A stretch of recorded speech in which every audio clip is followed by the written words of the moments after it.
Welcome to Mysteries Niger. I'm your host, Esther. How do I even begin? Actually, I happen to be the president of the Central Bank of Nigeria. I know. I've just been pretending to be a hustling girl because I gotta find true love. And when I find love, he's gonna be the happiest, richest husbandman in town. What, you don't believe me? So, how was a bank director from a local franchise able to convince a much bigger bank in Brazil? He was the head of the Central Bank of Nigeria and sold them a fake airport. Wild. There's an old saying in the intelligence community that the greatest trick isn't convincing someone of a lie, it's convincing them they discovered the truth themselves. Think about the biggest scam you've ever heard of. Maybe it was someone pretending to be a prince, Nigerian prince. Maybe it was a fake investment scheme. Ponzi. Maybe it was some online romance scam, Tinder dates. Now imagine convincing a bank to willingly hand you over $240 million, $450 million in today's money, calculating with inflation. And you didn't do that by hacking their computers, robbing their vaults, or even threatening anyone with a weapon at all. All you did was simply make them believe you were someone else. That's it.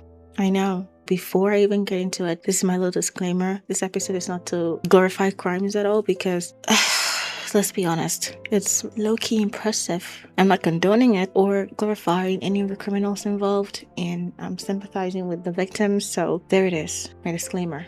But if this story were to be written as fiction, most publishers would reject it for being too unrealistic. Yet, it happened. And it happened because one Nigerian man understood something most people will probably never ever understand. Banks don't trust people. They trust authority, titles, official seals, government letterheads, expensive suits, confident voice. And when all those pieces come together, even the smartest person can make catastrophic decisions. Today's case isn't just about fraud. It's when ambition meets power, meets greed, meets confidence, meets psychology. And one of the greatest financial deception in modern history happened with these ingredients. This is the case of Emmanuel Nwude.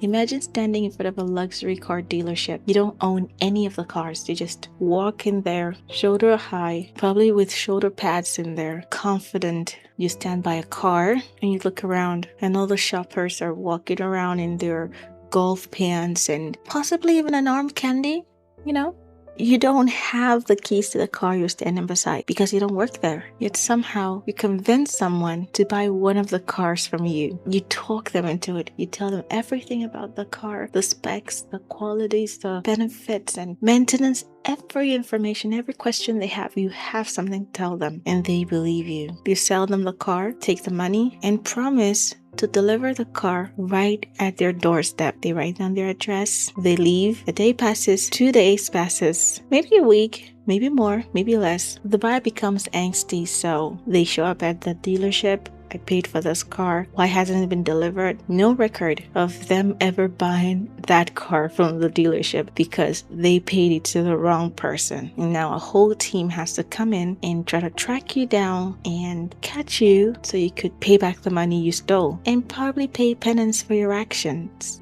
Now replace the car with an airport worth hundreds of millions of dollars. That is the scale of what Emmanuel Nwude accomplished.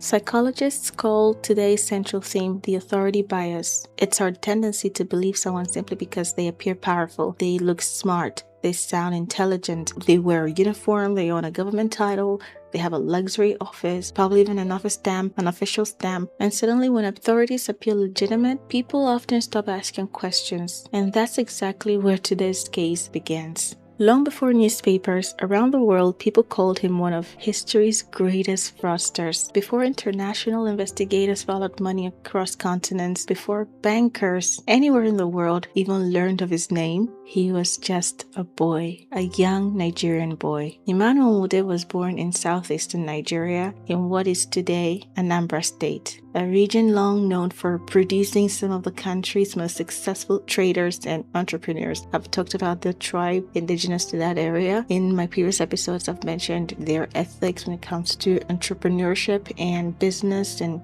family, love, bond. So if you want to know more about them, you should go listen to some of my previous episodes. But to understand Emmanuel, you first have to understand the environment that shaped him.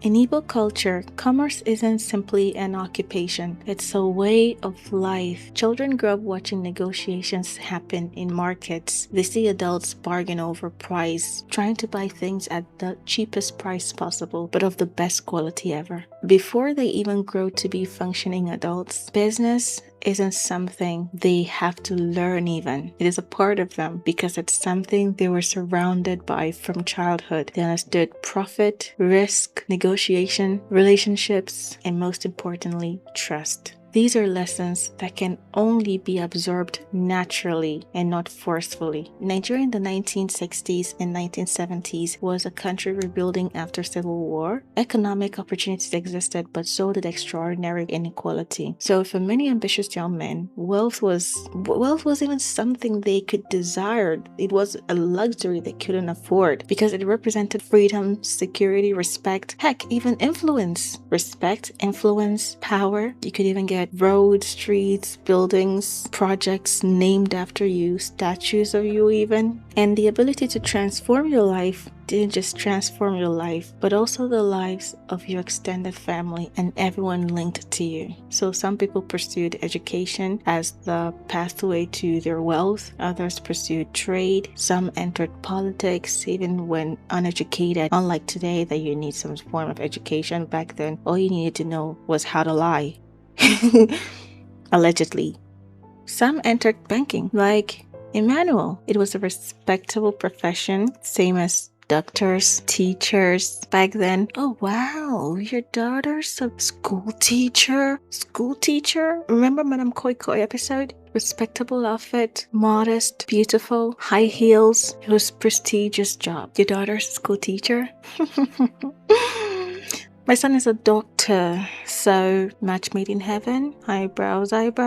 So if you had any of those occupations that required a certain level of dedication and education to acquire, you were considered reliable, successful. And the one person people trusted the most were doctors, teachers, and bankers. Ironically, that trust would later come to bite people in the ass.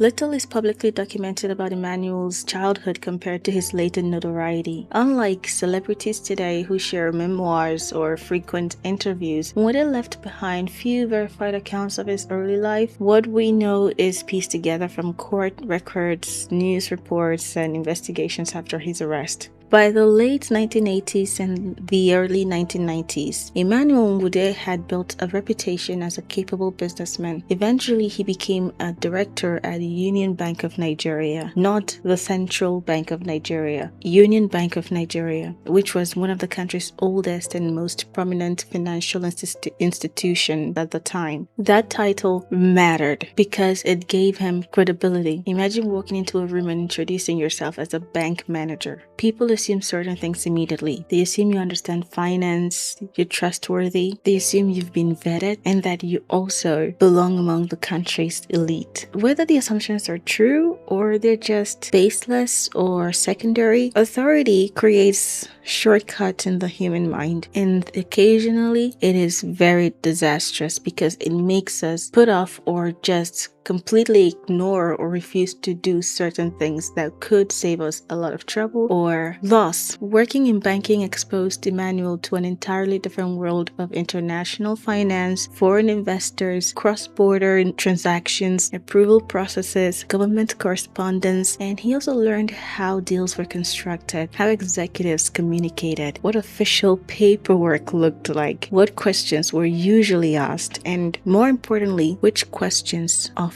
weren't. The 1990s were also a period of significant change in global banking. Technology was advancing, but many institutions still relied heavily on fax machine, courier documents, telephone calls, and personal relationships. Verification processes were slower, much slower than they are today. No digital identity verification, no blockchain audit trails. Trust and everything else traveled largely through paper. And paper could be forged. But today, nearly anything could be forged. But back then, it was mostly things on papers. Thousands of kilometers away in Brazil, executives at Banco Noroeste were looking outward and they were thinking of perhaps expanding to Africa, growing their business, building infrastructures, and hopefully investing in roads. Just expanding to Africa. Whatever the business opportunity may be, whatever the project is, but let's just go to Africa. It wasn't just Banco Noroeste. Every investor's organizations outside of Africa wasn't just a continent. It was a frontier where they could do pretty much anything. Airports, energy, telecommunication, they could do anything. And guess what? Many of them fell victims. Not just Banco Noroeste, most of the foreign investors fell victims because all they saw were dollar signs, genuinely. They never did any proper investigations or do their due diligence to make sure. They were very confident. They were just too excited to make money, basically. They were too excited, so they never were cautious and they would jump headfirst. Banco Noroeste decided they were going to invest in Africa, and a banker found out they were interested in expanding to Africa, not like Nigeria specifically, just anywhere in Africa. And he saw it as his golden once-in-a-lifetime opportunity. Because if I never mentioned it, at this point, he's a successful businessman. He's rich, he's comfortable. He wasn't in need of money, but he decided, this is my once-in-a-lifetime chance to be rich forever, to create generational wealth. So he took it. By the mid-1990s, Nigeria was going through political and economic uncertainty. General Sani Abacha was head of state, and international businesses wanted access to Nigeria's enormous oil wealth. Foreign companies wanted contracts, banks wanted investments, governments wanted infrastructure. Nigeria looked like a country filled with opportunity, and opportunity means money. Once Emmanuel Nwude realized the interests of Banco Noroeste, he knew if he approached them as Emmanuel Nwude, a Union Bank executive, the conversation would end immediately. But if he approached them as the president of the Central Bank of Nigeria, someone whose signature could move governments, they would listen.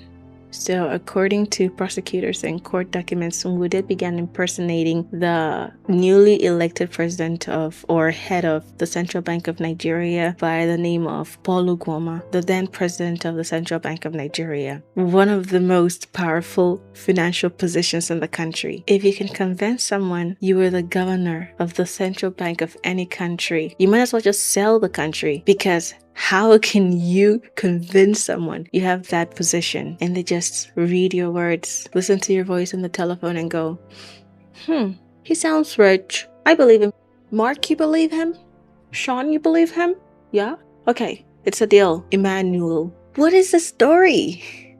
Investigators later alleged that Emmanuel Nwude faked government documents. He made official-looking letters, government seals, signatures, contracts, correspondence, and everything he designed to look authentic. And with every conversation, his lies just grew bigger and bigger and bigger. And at this point, it's like, I might as well. The proposal came. He proposed to Banco Noroeste. I have an airport. It's not built yet, but it's a concept. It's a project we're looking into building in Abuja, which is the Federal Capital Territory. So, was it the Federal Capital Territory at the time? But it's in Abuja. I was hoping you could invest in that. You'd make immense money, publicity, exposure, foothold in Nigeria, Africa as a whole. What do you say? Imagine you're sitting in a boardroom in Sao Paulo. A senior Nigerian government official offers your bank an exclusive opportunity. Nigeria plans to build a massive international airport in Abuja. Foreign financing is needed. Your bank can participate. The profits will be enormous. The government guarantees the project. The paperwork appears legitimate. Everything seems official. Would you say no? Would you say yes? Apparently, Banco Noroeste said yes. They started making installments they started making payments in installments. Tens of millions, and more tens of millions, and more tens of millions, and eventually tens of millions turned into hundreds of millions. What did Emmanuel do with this money? Because every single time it seemed he was running out of money, he would call and ask for more money. The airport isn't done yet, and they'll send more money and more money and more money. Turns out Emmanuel was busy living like royalty. I mean, Timaya sang, "This life I can't kill myself. If you got the money, you gotta chop the money." He was living like royalty. He bought lots of properties, luxury homes, hotels, built factories, owned large farms, started businesses, bought expensive vehicles, millions and millions of dollars converted to naira. At that point, we're talking trillions, quadrillion, zillion, quantumlion at this point. And he wasn't hiding it. He lived it openly. And most people just assumed, well, he's a bank director. Of course they make money like that. Are you a bank director? Is your father a bank director? Of course he made it there. They make money. It's a bank. He counts money for a living. Not knowing the money had traveled across the 7 seas just to get to him. While Emmanuel was busy living it up, enjoying his life, Sao Paulo, Banco Noroeste in Sao Paulo, they started to run into financial issues. They had money they've, parted ways with, and it's been years now, 3 years, and they haven't even heard news about the airport, what stage it's at, when they're going to start making profits, and they're running bankrupt. They started to look into it. They're still waiting. Where did our money go? Because 3 years ago, everything was normal. All we were talking was funds have been approved. Transfer has been authorized. Now, the numbers aren't making sense anymore. The executives who had championed the investments suddenly found themselves answering uncomfortable questions like, who approved this? Who verified the document? Who spoke with the Nigerian officials? And the realization eventually hit them. They had been conned. So they ran into financial ruins, went bankrupt, couldn't keep the lights on. They sold to a new management, and the new management hired investigators to follow the money. They traced it back to Nigeria. Once they found him in the early 2000s, they arrested him, took him to court. They had huge evidence of paperwork and everything, and proof that they were all fake. All the financial records, the bank transfers, witness testimonies, corporate documents, even the correspondences, everything worked against them. Emmanuel Nwude was prosecuted by Nigeria's Economic and Financial Crimes Commission, EFCC, which is one of the agency's earliest major cases. He eventually pleaded guilty to fraud-related charges and was sentenced in 2005. Reports differ on how the sentence is described because the court imposed multiple concurrent prison terms, but he served several years in custody and forfeited substantial assets, and as part of the case, he was also accused of attempting to bribe EFCC chairman Nuhu Ribadu during the investigation, and he was also rumored to have escaped from custody in, I think, 2002 or 2003 just to escape punishment, but he was caught soon after, and that also added to his notoriety. So he was found guilty and was sentenced to 20 years. Eventually, he was released, and after his release, Emmanuel Nwude became involved in additional litigation concerning property that had been forfeited during his earlier conviction. In 2026, this year, a Lagos court convicted him and 2 lawyers on forgery-related charges involving forfeited property. So basically, he's trying to hide some properties allegedly, and had a couple of lawyers try to zhuzh things up a little, and they were both, or all 3 of them, were found guilty and were sentenced to 1 year in prison. So right now, he's back in prison. But we'll be back again to face us in 2027. When most people hear the name Emmanuel Nwude, they immediately think about the money, $242 million, one of the largest advance payments fraud in history ever, a fake airport, an international bank. But if you ask a couple of others, I'm not saying me, but if you ask some people, they'd say the money isn't really the impressive part of the story. The impressive part is, how do you convince intelligent people to do something that in hindsight seems obvious to be false? He didn't use computer, he didn't hack anyone, he just defeated the human mind.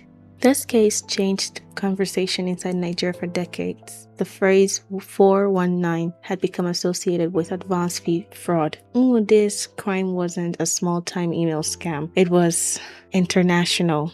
When you really think about it, imagine someone walks into your office, you're a bank manager, a bank governor, or head, whatever the position, bangs a folder on the table. There, evidence. There's no airport. There was never. The governor you've been speaking to isn't the governor. The signature's forged. The contract worthless. The project imaginary. The money gone. What do you even say? How do you explain that to shareholders, to employees, to regulators, to yourself? I know it's easy for all of us now to say, I would never fall for that. It can never be me. But anyone could fall for it. Anyone could fall a victim to any crime.